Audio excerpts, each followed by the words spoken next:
Hello students, how are you. ਉਮੀਦ ਕਰਦਾ ਹਾਂ ਕਿ ਤੁਸੀਂ ਸਭ ਠੀਕ ਠਾਕ ਹੋਵੋਗੇ। ਮੈਂ ਕੁਲਦੀਪ ਸਿੰਘ ਇੱਕ ਵਾਰ ਫਿਰ ਤੋਂ ਤੁਹਾਡਾ ਸਾਰਿਆਂ ਦਾ ਆਪਣੇ ਚੈਨਲ ਰਿਵਾਈਵ ਨੋਬਿਲਟੀ ਵਿੱਚ ਬਹੁਤ ਵੈਲਕਮ ਕਰਦਾ ਹਾਂ। ਜਿਵੇਂ ਕਿ ਤੁਸੀਂ ਵੀਡੀਓ ਦੇ ਥੰਬਨੇਲ ਦੇ ਵਿੱਚ ਦੇਖ ਲਿਆ ਹੋਣਾ ਕਿ ਅੱਜ ਆਪਾਂ ਨੇ ਡਾਲਟਨ ਐਟੋਮਿਕ ਥਿਊਰੀ ਅਤੇ limitations of Dalton atomic theory ਬਾਰੇ ਪੜ੍ਹਨਾ ਹੈ। ਅੱਜ ਦੀ ਇਸ ਵੀਡੀਓ ਦੇ ਵਿੱਚ ਸਭ ਤੋਂ ਪਹਿਲਾਂ ਅਸੀਂ ਡਾਲਟਨ ਐਟੋਮਿਕ ਥਿਊਰੀ ਬਾਰੇ ਪੜ੍ਹਾਂਗੇ ਅਤੇ ਉਸ ਤੋਂ ਬਾਅਦ ਡਾਲਟਨ ਐਟੋਮਿਕ ਥਿਊਰੀ ਦੀਆਂ ਲਿਮਿਟੇਸ਼ਨ ਬਾਰੇ ਪੜ੍ਹਾਂਗੇ। ਵੀਡੀਓ ਸਟਾਰਟ ਕਰਨ ਤੋਂ ਪਹਿਲਾਂ ਜੇਕਰ ਤੁਸੀਂ ਮੇਰੇ ਚੈਨਲ ਨੂੰ ਅਜੇ ਤੱਕ ਸਬਸਕ੍ਰਾਈਬ ਨਹੀਂ ਕੀਤਾ ਤਾਂ ਪਲੀਜ਼ ਮੇਰੇ ਚੈਨਲ ਨੂੰ ਜ਼ਰੂਰ ਸਬਸਕ੍ਰਾਈਬ ਕਰ ਲਿਓ ਅਤੇ ਨਾਲ ਦੀ ਨਾਲ ਬੈਲ ਦੇ ਆਈਕਨ ਨੂੰ ਜ਼ਰੂਰ ਅਨੇਬਲ ਕਰ ਲਿਓ ਤਾਂ ਕਿ ਮੇਰੀ ਆਉਣ ਵਾਲੀ ਹਰ ਲੇਟੈਸਟ ਵੀਡੀਓ ਦਾ ਨੋਟੀਫਿਕੇਸ਼ਨ ਤੁਹਾਨੂੰ ਸਭ ਤੋਂ ਪਹਿਲਾਂ ਮਿਲ ਸਕੇ। ਸੋ ਬਿਨਾਂ ਟਾਈਮ ਵੇਸਟ ਕੀਤੇ ਆਪਾਂ ਅੱਜ ਦਾ ਟੌਪਿਕ ਸ਼ੁਰੂ ਕਰਦੇ ਹਾਂ। ਸੋ ਸਭ ਤੋਂ ਪਹਿਲਾਂ ਡਾਲਟਨ ਐਟੋਮਿਕ ਥਿਊਰੀ ਕੀ ਹੈ। To provide theoretical justification to the laws of chemical combination John Dalton postulated a simple theory of matter. Laws of chemical combination ਦੀ ਥਿਓਰੈਟੀਕਲ ਜਸਟੀਫਿਕੇਸ਼ਨ ਦੇ ਲਈ John Dalton postulated a simple theory of matter. John Dalton ਨੇ matter ਦੀ ਇੱਕ simple theory ਬਣਾਈ ਜਿਸ ਨੂੰ ਅਸੀਂ ਡਾਲਟਨ ਐਟੋਮਿਕ ਥਿਊਰੀ ਆਖਦੇ ਹਾਂ। The basic postulates of the theory are given below. ਇਸ ਥਿਊਰੀ ਦੀਆਂ ਬੇਸਿਕ ਗੱਲਾਂ ਹੇਠ ਲਿਖੀਆਂ ਹਨ। ਸੋ ਸਭ ਤੋਂ ਪਹਿਲਾ ਪੁਆਇੰਟ ਹੈ ਜੀ, matter is made up of extremely small indivisible and indestructible ultimate particles called atoms.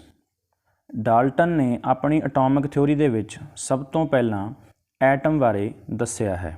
ਕਹਿਣ ਦਾ ਮਤਲਬ ਕਿ ਮੈਟਰ ਬਹੁਤ ਹੀ ਛੋਟੇ ਇਨਡਿਵਿਜ਼ੀਬਲ ਜਿਨ੍ਹਾਂ ਨੂੰ ਅੱਗੇ ਤੋੜਿਆ ਨਹੀਂ ਜਾ ਸਕਦਾ ਅਤੇ ਇਨਡਿਸਟਰਕਟੀਬਲ ਅਤੇ ਜਿਸ ਨੂੰ ਅਸੀਂ ਨਸ਼ਟ ਨਹੀਂ ਕਰ ਸਕਦੇ ਉਹਨਾਂ ਪਾਰਟੀਕਲਸ ਤੋਂ ਮਿਲ ਕੇ ਬਣਦਾ ਹੈ ਅਤੇ ਜਿਨ੍ਹਾਂ ਪਾਰਟੀਕਲਸ ਨੂੰ ਅਸੀਂ ਐਟਮਸ ਵੀ ਆਖਦੇ ਹਾਂ।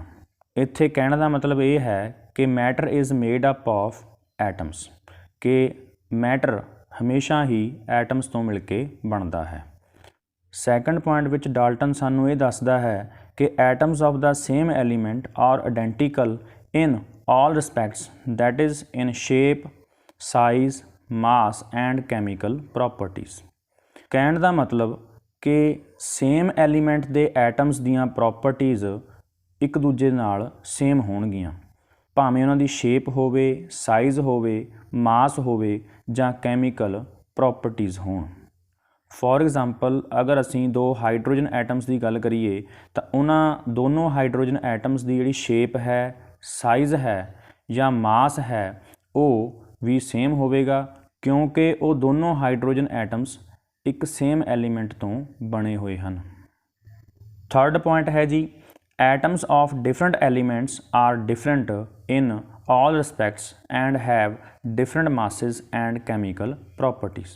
ਤੀਜੇ ਪੁਆਇੰਟ ਵਿੱਚ ਡਾਲਟਨ ਇਹ ਸਮਝਾਉਂਦਾ ਹੈ ਕਿ ਡਿਫਰੈਂਟ ਐਲੀਮੈਂਟਸ ਦੇ ਜਿਹੜੇ ਐਟਮਸ ਨੇ ਉਹ ਹਰ ਪੱਖੋਂ ਅਲੱਗ-ਅਲੱਗ ਹੋਣਗੇ ਅਤੇ ਉਹਨਾਂ ਦਾ ਮਾਸ ਵੀ ਅਲੱਗ ਹੋਵੇਗਾ ਅਤੇ ਕੈਮੀਕਲ ਪ੍ਰੋਪਰਟੀਜ਼ ਵੀ ਵੱਖਰੀਆਂ ਹੋਣਗੀਆਂ। ਇਸ ਨੂੰ ਅਸੀਂ ਜੇ ਐਗਜ਼ਾਮਪਲ ਨਾਲ ਸਮਝੀਏ ਤਾਂ ਇੱਕ ਸਾਡੇ ਕੋਲ ਜੇ ਹਾਈਡਰੋਜਨ ਐਟਮ ਹੈ ਅਤੇ ਦੂਜਾ ਸਾਡੇ ਕੋਲ ਕਲੋਰੀਨ ਦਾ ਐਟਮ ਹੈ ਤਾਂ ਮਾਸ ਦੇ ਪੱਖੋਂ, ਸ਼ੇਪ ਦੇ ਪੱਖੋਂ, ਸਾਈਜ਼ ਦੇ ਪੱਖੋਂ ਜਾਂ ਉਹਨਾਂ ਦੀਆਂ ਕੈਮੀਕਲ ਪ੍ਰੋਪਰਟੀਜ਼ ਦੇ ਪੱਖੋਂ ਅਲੱਗ-ਅਲੱਗ ਹੋਣਗੇ। ਫੋਰਥ ਪੁਆਇੰਟ ਹੈ ਜੀ, atom is the smallest unit that takes part in chemical combinations. ਚੌਥੇ ਪੁਆਇੰਟ ਵਿੱਚ ਡਾਲਟਨ ਸਾਨੂੰ ਇਹ ਦੱਸਦਾ ਹੈ ਕਿ ਐਟਮ ਉਹ ਸਭ ਤੋਂ ਛੋਟੀ ਇਕਾਈ ਹੈ that takes part in chemical combination, ਜੋ ਕਿਸੇ ਵੀ ਕੈਮੀਕਲ ਰਿਐਕਸ਼ਨ ਜਾਂ ਕੈਮੀਕਲ ਕੰਬੀਨੇਸ਼ਨ ਦੇ ਵਿੱਚ ਹਿੱਸਾ ਲੈਂਦਾ ਹੈ। ਫਿਫਥ ਪੁਆਇੰਟ ਦੇ ਵਿੱਚ ਡਾਲਟਨ ਸਾਨੂੰ ਇਹ ਦੱਸਦਾ ਹੈ ਕਿ atoms of two or more elements combine in a fixed ratio to form compound atoms, ਕਿ ਜਦੋਂ ਵੀ ਦੋ ਜਾਂ ਦੋ ਤੋਂ ਜ਼ਿਆਦਾ ਐਲੀਮੈਂਟਸ ਦੇ ਐਟਮਸ ਆਪਸ ਦੇ ਵਿੱਚ ਇੱਕ ਫਿਕਸਡ ਰੇਸ਼ੋ ਨਾਲ ਜੁੜਦੇ ਹਨ ਤਾਂ ਉਹ ਹਮੇਸ਼ਾ ਹੀ ਕੰਪਾਊਂਡ ਐਟਮਸ ਬਣਾਉਂਦੇ ਹਨ। ਨਾਓ ਆਰ ਡੇਜ਼ ਕਾਲਡ ਮੋਲੀਕਿਊਲਸ, ਜਿਨ੍ਹਾਂ ਨੂੰ ਅੱਜ ਕੱਲ੍ਹ ਅਸੀਂ ਮੋਲੀਕਿਊਲਸ ਵੀ ਆਖਦੇ ਹਾਂ। ਸਿਕਸਥ ਪੁਆਇੰਟ ਹੈ ਜੀ, Atoms can neither be created nor destroyed during any physical or chemical change. ਕਿਸੇ ਵੀ ਫਿਜ਼ੀਕਲ ਜਾਂ ਕੈਮੀਕਲ ਚੇਂਜ ਦੇ ਦੌਰਾਨ ਐਟਮ ਨੂੰ ਨਾ ਅਸੀਂ ਕ੍ਰੀਏਟ ਕਰ ਸਕਦੇ ਹਾਂ ਅਤੇ ਨਾ ਹੀ ਅਸੀਂ ਐਟਮ ਨੂੰ ਖਤਮ ਕਰ ਸਕਦੇ ਹਾਂ ਜਾਂ ਨਸ਼ਟ ਕਰ ਸਕਦੇ ਹਾਂ। 7th ਪੁਆਇੰਟ ਦੇ ਵਿੱਚ ਸਾਨੂੰ ਡਾਲਟਨ ਦੱਸਦਾ ਹੈ ਕਿ chemical reactions involve only combination, separation ਔਰ ਰੀਅਰੇਂਜਮੈਂਟ ਆਫ ਐਟਮਸ। ਕਹਿਣ ਦਾ ਮਤਲਬ ਸਾਰੀਆਂ ਕੈਮੀਕਲ ਰਿਐਕਸ਼ਨ ਦੇ ਵਿੱਚ ਐਟਮਸ ਜਾਂ ਤਾਂ ਇੱਕ ਦੂਜੇ ਨਾਲ ਕੰਬਾਈਨ ਹੋਣਗੇ ਜਾਂ ਇੱਕ ਦੂਜੇ ਤੋਂ ਸੈਪਰੇਟ ਹੋਣਗੇ ਜਾਂ ਫਿਰ ਆਪਣੇ ਆਪ ਨੂੰ ਰੀਅਰੇਂਜ ਕਰਨਗੇ। ਸੋ ਇਸ ਤੋਂ ਬਾਅਦ ਹੈ ਜੀ limitations of Dalton's atomic theory. Dalton atomic theory ਨੇ ਜਿੱਥੇ ਸਾਨੂੰ ਮੈਟਰ ਬਾਰੇ ਅਤੇ ਲਾਜ਼ ਆਫ ਕੈਮੀਕਲ ਕੰਬੀਨੇਸ਼ਨ ਬਾਰੇ ਚੰਗੀ ਤਰ੍ਹਾਂ ਸਮਝਾਇਆ, ਉੱਥੇ ਇਸ ਥਿਊਰੀ ਵਿੱਚ ਕੁਝ ਡਰਾਬੈਕਸ ਵੀ ਸਨ ਜਿਨ੍ਹਾਂ ਨੂੰ ਅਸੀਂ limitations of Dalton's atomic theory ਆਖਦੇ ਹਾਂ। ਇਹਨਾਂ ਲਿਮੀਟੇਸ਼ਨਸ ਨੂੰ ਅੱਜ ਅਸੀਂ ਇੱਕ ਇੱਕ ਕਰਕੇ ਪੜ੍ਹਾਂਗੇ। ਹਾਂਜੀ, ਫਸਟ ਪੁਆਇੰਟ ਹੈ it could explain the laws of chemical combination by mass but failed to explain the law of gaseous volume. Dalton atomic theory ਸਾਨੂੰ ਲਾਜ਼ ਆਫ ਕੈਮੀਕਲ ਕੰਬੀਨੇਸ਼ਨ ਬਾਰੇ ਮਾਸ ਦੇ ਅਕੋਰਡਿੰਗਲੀ ਸਮਝਾਉਂਦੀ ਹੈ, ਪਰ ਇਹਨਾਂ ਲਾਜ਼ ਨੂੰ ਗੈਸਿਸ ਦੇ ਵੋਲਿਊਮਸ ਦੇ ਅਕੋਰਡਿੰਗਲੀ ਇਹ ਚੰਗੀ ਤਰ੍ਹਾਂ ਨਹੀਂ ਸਮਝਾ ਸਕਦੀ। ਸੈਕੰਡ ਪੁਆਇੰਟ ਹੈ ਜੀ it could not explain why atoms of different elements have different masses, sizes, valencies et cetera. ਕਹਿਣ ਦਾ ਮਤਲਬ ਕਿ ਡਾਲਟਨ ਅਟੋਮਿਕ ਥਿਊਰੀ ਸਾਨੂੰ ਇਹ ਨਹੀਂ ਐਕਸਪਲੇਨ ਕਰ ਸਕਦੀ ਕਿ ਡਿਫਰੈਂਟ ਐਲੀਮੈਂਟਸ ਦੇ ਜਿਹੜੇ ਐਟਮਸ ਨੇ ਉਹਨਾਂ ਦਾ ਮਾਸ, ਸਾਈਜ਼ ਜਾਂ ਉਹਨਾਂ ਦੀਆਂ ਕੈਮੀਕਲ ਪ੍ਰੋਪਰਟੀਜ਼ ਕਿਉਂ ਅਲੱਗ-ਅਲੱਗ ਹੁੰਦੀਆਂ ਹਨ। ਥਰਡ ਪੁਆਇੰਟ ਹੈ ਜੀ it could not explain how and why atoms of different elements combine with each other to form compound atoms or molecules। ਕਹਿਣ ਦਾ ਮਤਲਬ ਕਿ ਡਾਲਟਨ ਅਟੋਮਿਕ ਥਿਊਰੀ ਸਾਨੂੰ ਇਹ ਵੀ ਐਕਸਪਲੇਨ ਨਹੀਂ ਕਰ ਸਕੀ ਕਿ ਅਲੱਗ-ਅਲੱਗ ਐਲੀਮੈਂਟਸ ਦੇ ਐਟਮਸ ਇੱਕ ਦੂਜੇ ਨਾਲ ਜੁੜ ਕੇ ਕੰਪਾਊਂਡ ਐਟਮਸ ਜਾਂ ਮੋਲੀਕਿਊਲਸ ਕਿਉਂ ਬਣਾਉਂਦੇ ਹਨ।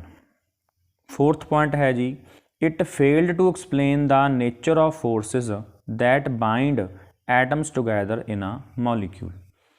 ਸਾਨੂੰ ਸਭ ਨੂੰ ਪਤਾ ਹੈ ਕਿਹੜਾ ਮੋਲੀਕਿਊਲ ਹੈ ਉਹ ਐਟਮਸ ਤੋਂ ਮਿਲ ਕੇ ਬਣਦਾ ਹੈ, ਅਤੇ ਡਾਲਟਨ ਦੀ ਅਟੋਮਿਕ ਥਿਊਰੀ ਸਾਨੂੰ ਇਹ ਵੀ ਐਕਸਪਲੇਨ ਨਹੀਂ ਕਰ ਸਕੀ ਕਿ ਮੋਲੀਕਿਊਲ ਦੇ ਅੰਦਰ ਜੋ ਐਟਮਸ ਇੱਕ ਦੂਜੇ ਨਾਲ ਜੁੜ ਕੇ ਬੈਠਦੇ ਹਨ ਉਹਨਾਂ ਐਟਮਸ ਦੇ ਅੰਦਰ ਕਿਹੜੀਆਂ ਫੋਰਸਿਸ ਲੱਗਦੀਆਂ ਨੇ ਜਾਂ ਉਹਨਾਂ ਫੋਰਸਿਸ ਦਾ ਨੇਚਰ ਕਿਹੋ ਜਿਹਾ ਹੁੰਦਾ ਹੈ। ਸੋ ਲਾਸਟ 5th ਪੁਆਇੰਟ ਹੈ ਜੀ Dalton atomic theory the it gave no satisfactory explanation between the ultimate particle of an element and that of a compound। Dalton atomic theory ਸਾਨੂੰ ਐਲੀਮੈਂਟ ਅਤੇ compound ਦੇ ਵਿੱਚ ਕੀ ਅੰਤਰ ਹੈ ਉਸ ਬਾਰੇ ਵੀ ਕੋਈ ਸੈਟਿਸਫੈਕਟਰੀ ਐਕਸਪਲੇਨੇਸ਼ਨ ਨਹੀਂ ਦੇ ਸਕੀ। ਸੋ ਇਹ ਸਾਰੀਆਂ ਕੁਝ ਗੱਲਾਂ ਸੀ ਜਿਨ੍ਹਾਂ ਨੂੰ ਡਾਲਟਨ ਆਪਣੀ ਅਟੋਮਿਕ ਥਿਊਰੀ ਦੇ ਨਾਲ ਨਹੀਂ ਸਮਝਾ ਪਾਇਆ, ਅਤੇ ਇਹਨਾਂ ਸਾਰੀਆਂ ਗੱਲਾਂ ਨੂੰ ਅਸੀਂ ਡਾਲਟਨਸ ਅਟੋਮਿਕ ਥਿਊਰੀ ਦੀਆਂ ਲਿਮੀਟੇਸ਼ਨ ਆਖ ਸਕਦੇ ਹਾਂ। ਮੈਨੂੰ ਉਮੀਦ ਹੈ ਕਿ ਤੁਹਾਨੂੰ ਅੱਜ ਡਾਲਟਨ ਅਟੋਮਿਕ ਥਿਊਰੀ ਕੀ ਹੈ ਅਤੇ ਡਾਲਟਨ ਅਟੋਮਿਕ ਥਿਊਰੀ ਦੀਆਂ ਲਿਮੀਟੇਸ਼ਨਸ ਕੀ ਨੇ ਉਹ ਚੰਗੀ ਤਰ੍ਹਾਂ ਸਮਝ ਵਿੱਚ ਆ ਗਿਆ ਹੋਣਾ। Thank you so much.